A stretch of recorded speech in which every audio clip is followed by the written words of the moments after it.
Good Monday morning. It's June 2nd. Meteorological summer is here. It starts with the beginning of June, July, and August.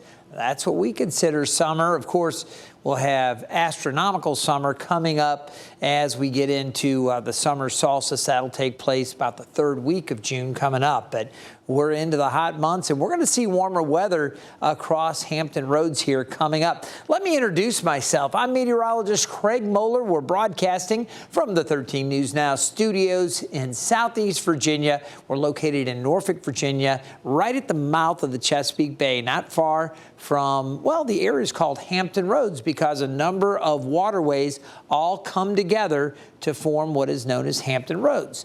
This runs right out through Virginia Beach. You found us here on the 13 News Now Plus app. We're here every Monday through Friday on the weather desk. Let's take a look at what topics we are covering and what's going on today across the region. We're going to talk about nicer weather here for Hampton Roads, but I do want to update you on extreme heat and some changes coming up around the world and the world climate. So we'll get into that. That's one of the hot topics, literally, no pun intended there. We're going to update you on the tropics. The Atlantic season officially began June 1st, so we are now in it.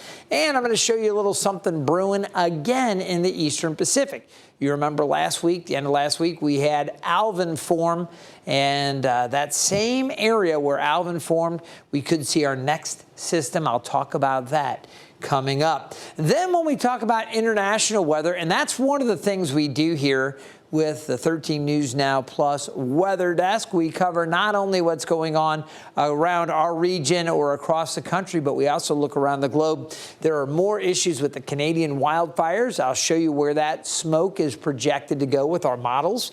And we're going to take a look at some extreme flooding in Egypt. So a little north of Cairo, up around Alexandria, we've got some video we'll share with you on that. And then we'll talk about the severe weather potential across parts of the U.S. and really focus on Hampton Roads in the upcoming weekend. We've got some nice weather here for now, but things are going to change late in the week, and I'll talk about that coming up.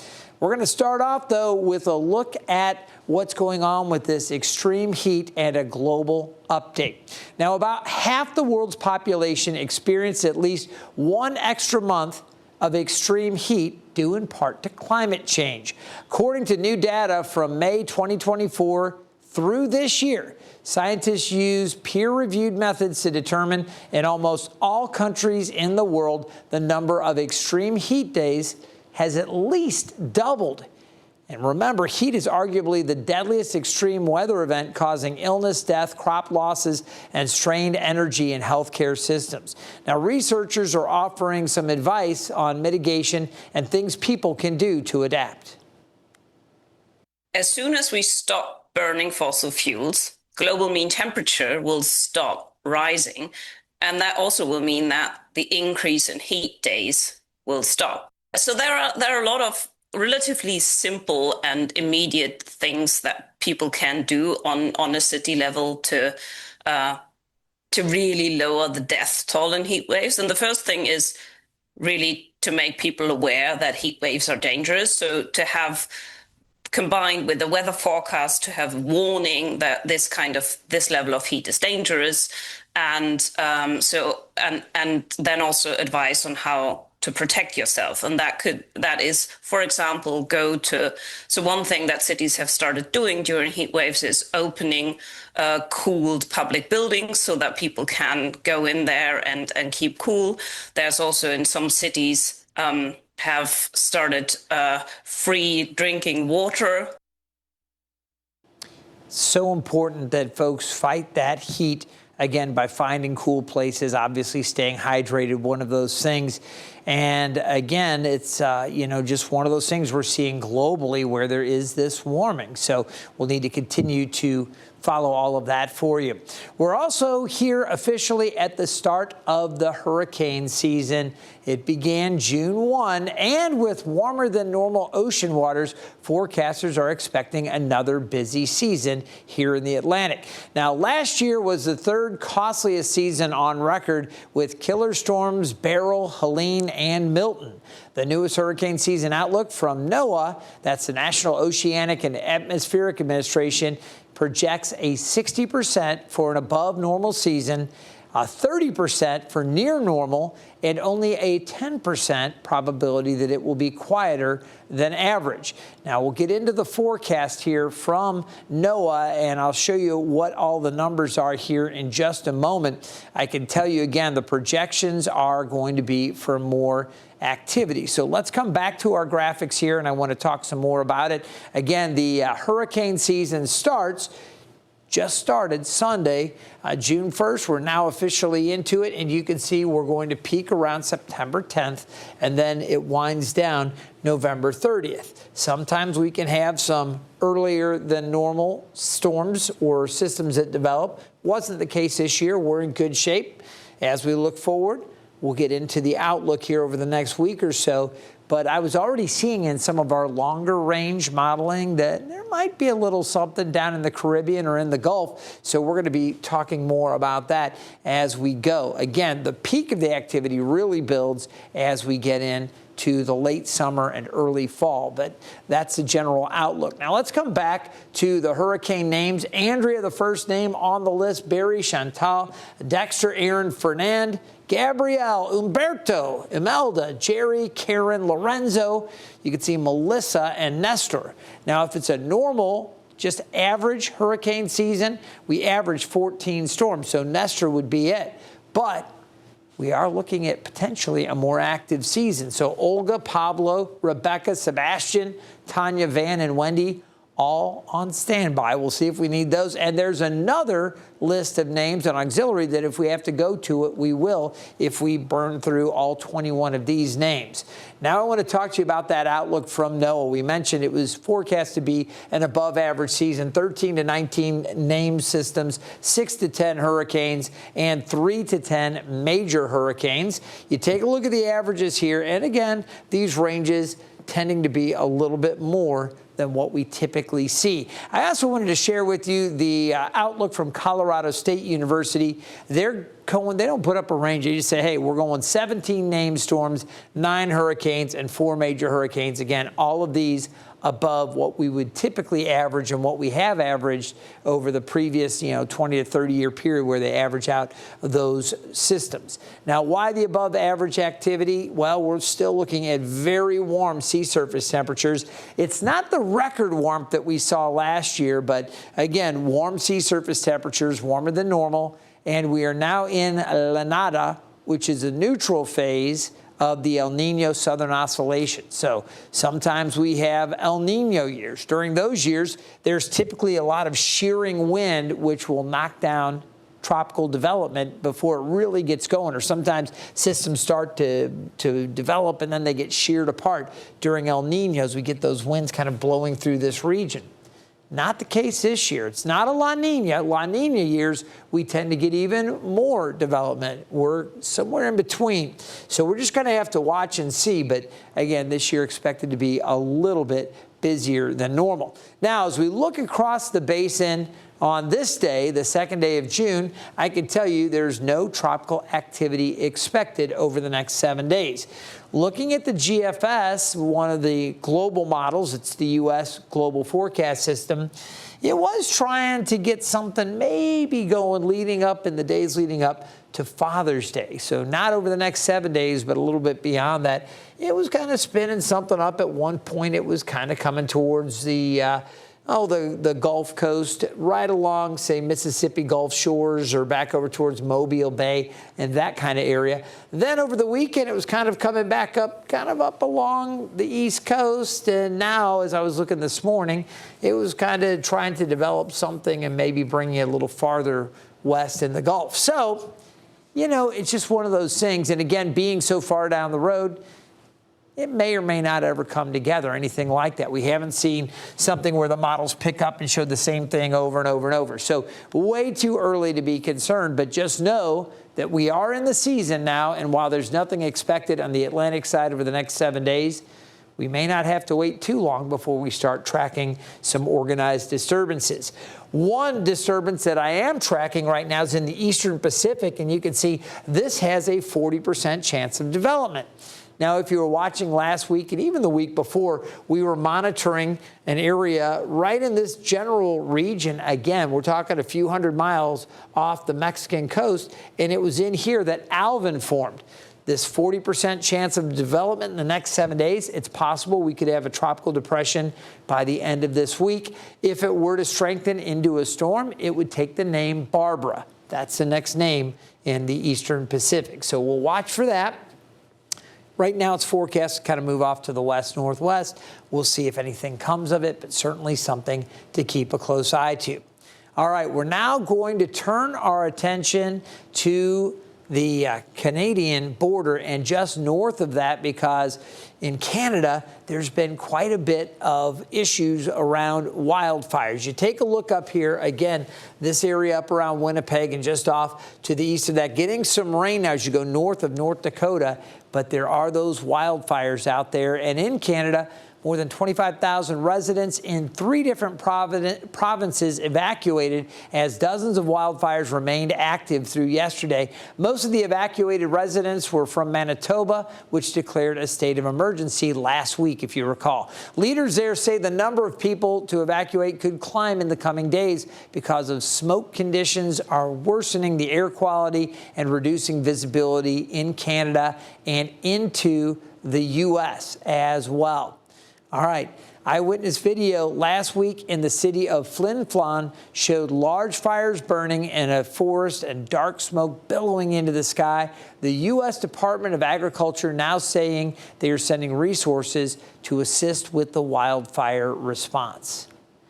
All right, I want to take a look at this now, and I'm going to show you the smoke and what's going on with the Canadian wildfires. Quick recap again, dozens of wildfires still burning across Canada, over 25,000 evacuated, more to come, and air quality impacted not only in Canada, but also into the United States. So let's look again. You see some of the wildfires across Canada. We've got the smoke data here for the southern tier of Canada. We're going to focus on its impacts into the United States. So this cluster of fires here are really something that we're monitoring because of smoke eventually kind of coming down and getting picked up across parts of Minnesota as we go late tonight and early tomorrow. Air quality expected to be poor across parts of Minnesota, Wisconsin, and maybe even approaching the Upper Peninsula of Michigan. Eventually, that smoke works its way a little farther south, stretches out down into Iowa.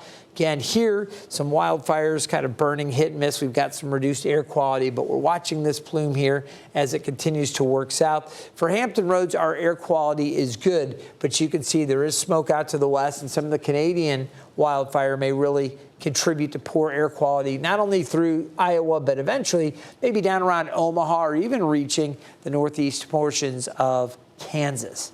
Something to keep an eye to, and we will over the coming days. All right, I do want to take you over to Egypt. You see Cairo here, but we're going to focus on Alexandria. And as we take a look, it's in Alexandria where they had to declare a state of emergency due to an unseasonal or an unusual spring storm. Now, you take a look here, there was flooding, and they were pulling people. These are rescuers pulling a vehicle out from a flooded tunnel. Fortunately, there were no casualties reported. One resident posted on X, you could see the flooding, some hail and gusty winds, and that disrupted Egypt's Mediterranean port city throughout the weekend. They actually had students that were taking testing, and they had to postpone the testing and get folks around that.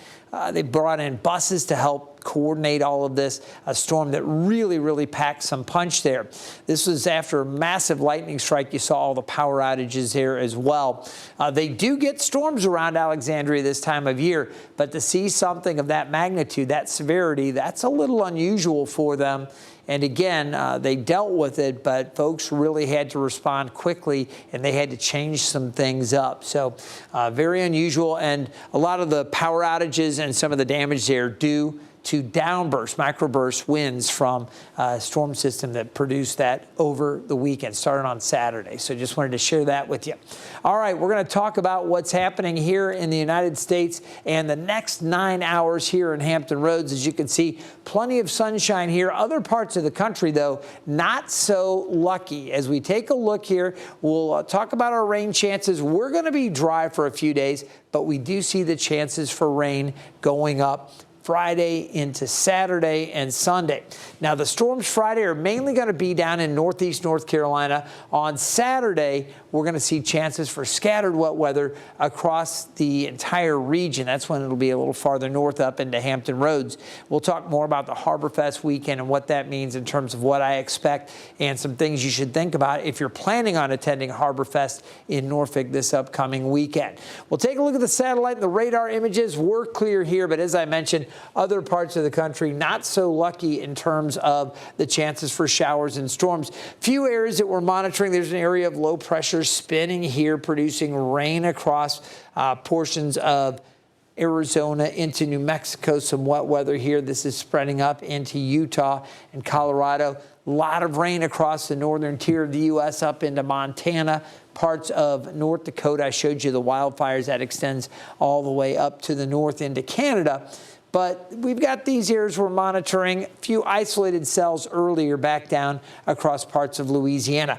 As we take a look here at the severe weather threat, you'll notice we have a level 2 or slight risk for severe weather back across parts of Minnesota into southeast South Dakota, the extreme northwest part of Iowa, Nebraska, just about all of Nebraska, almost all of Nebraska, under that level 2 threat, that slight risk. And then western Kansas, extreme eastern Colorado, and then into the Panhandles region of Oklahoma and Texas. So take a little closer look. Omaha right on the fringe, just outside that level 2 threat. But again, these are the areas we're most concerned with, and there's the area where there could be a few isolated tornadoes. It's a pretty low tier when you take a look at the elevated risk for tornado potential. It's just at that 2% level. But again, folks living across Nebraska will want to pay close attention to that. As we get into the areas, some of the areas included Sioux City and back down through North Platte. So I just wanted to share that with you. Again, wind, that's going to be a bigger concern from Minnesota all the way down through the Panhandles. I mentioned that area. And then hail extending a little farther out to the west back into southeast Wyoming. You can see hail down into Texas as well. But the best chances from the Panhandles, western Kansas, Nebraska, and then back up into southeast South Dakota, southwest Minnesota, and northwest Iowa. That's the large hail potential for today. You notice most of the country in good shape. There's also a chance for a few hailstorms down across the Florida coast. Now, as we take a look at the severe potential for tomorrow, here again you see that level 2 threat setting up from southern Wisconsin across western Illinois, southeast Iowa, right on through the central part of Missouri, from northeast Missouri through southwest down towards Joplin and Springfield, back through Oklahoma and into Texas, right around the Dallas area, kind of on the cusp there.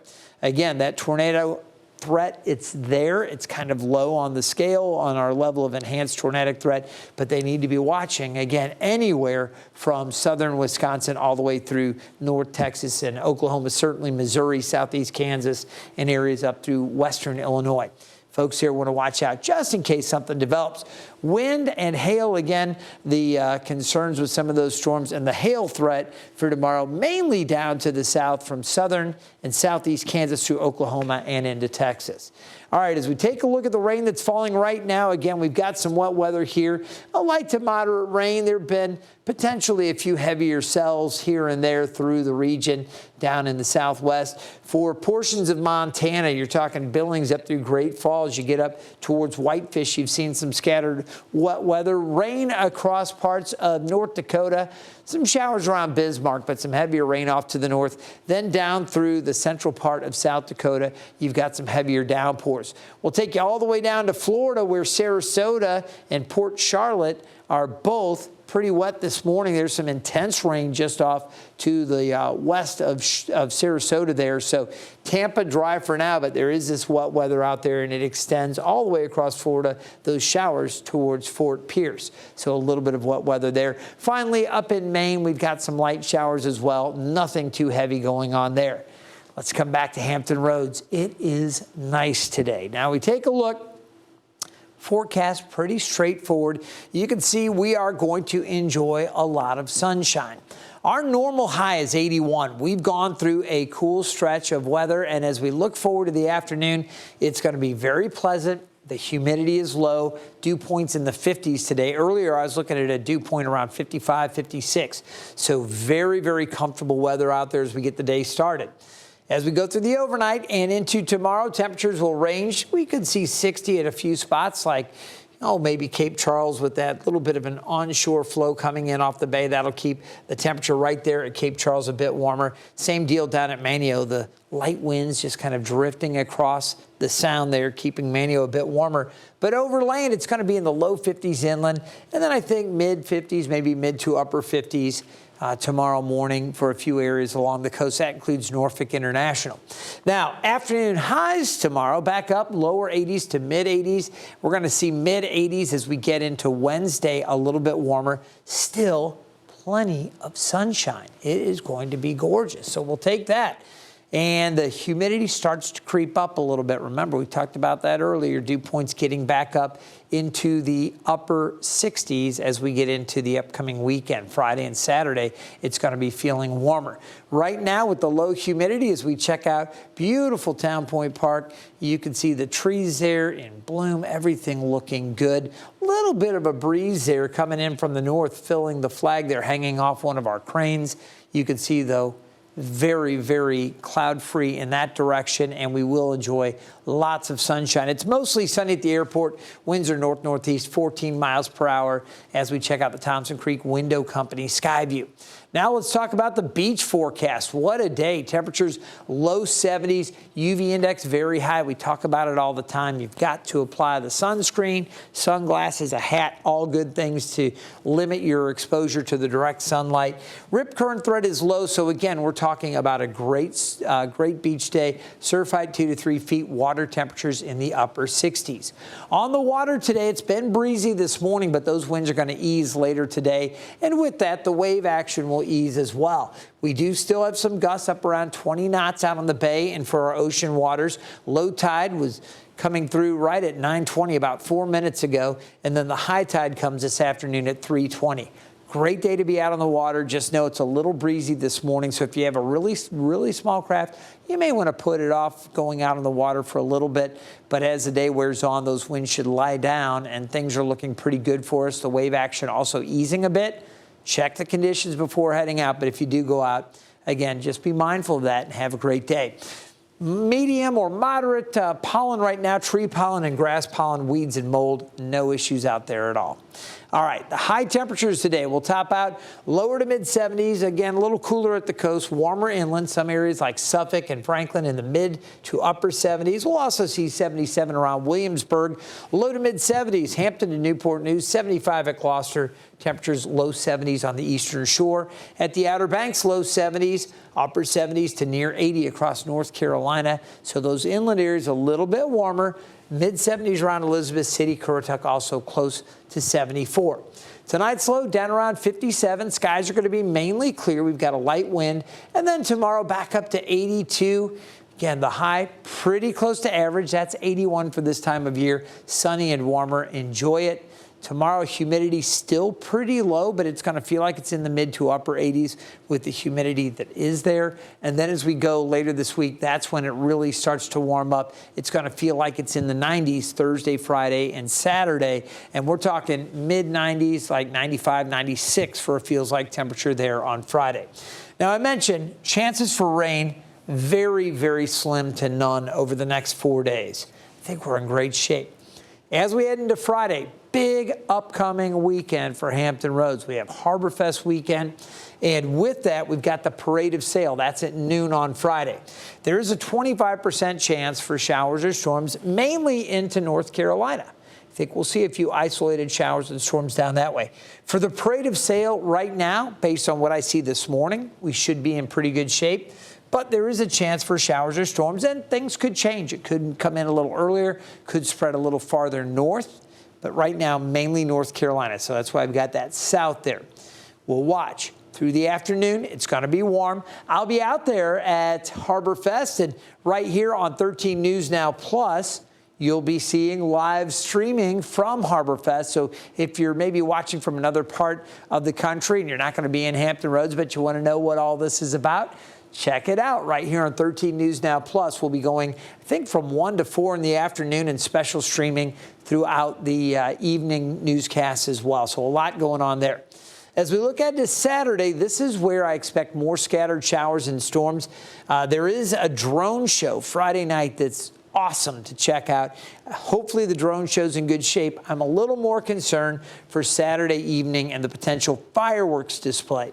Now, it's an amazing fireworks show they put on down at the river's edge, and they put a barge out there loaded up with a ton of fireworks. It's a great celebration of our harbor here in Norfolk and Portsmouth. We love it. But there are going to be those chances for scattered showers and storms coming up on Saturday. So something else we'll be watching for. Hopefully, if we do get those storms, they'll kind of do their thing during the day and afternoon and then kind of relax a little bit. Hopefully, the atmosphere will stabilize and we'll get into nicer conditions for fireworks that evening. But we have to watch. And then isolated storms still possible on Sunday. So as it looks right now, not the greatest Harbor Fest weekend weather-wise that we've seen. But don't change your plans. Not yet. We got plenty of time for things to change up. And in the meantime, I want folks at Hampton Roads in Northeast North Carolina, really all across the Mid-Atlantic region, to focus on this beautiful stretch of weather we're going to enjoy. It is great. All right, I want to remind you, you can get our forecast and get connected with us here at 13 News Now. When you download the 13 News Now mobile app, just scan that QR code and you can find us right there, access to our radars, to all of our special coverage, not only weather coverage, news coverage as well. It's all there at your fingertips. I also want to thank you for finding us here on the Weather Desk. Let your friends know about this show. It's a half an hour dedicated to weather, the top weather headlines here in Hampton Roads in Northeast North Carolina, the Mid-Atlantic region, across the country, as I just showed you, and even around the world, like those floods in Alexandria, Egypt, and those Canadian wildfires. We cover it all. Sometimes we even take you to space with special projects NASA's working on or different space discoveries. So again, this is all for you each and every Monday through Friday, starting at 9, right here on the Weather Desk. Have a great day. If you're here in Hampton Roads, enjoy this beautiful weather, and I hope to see you again tomorrow morning, starting at 9.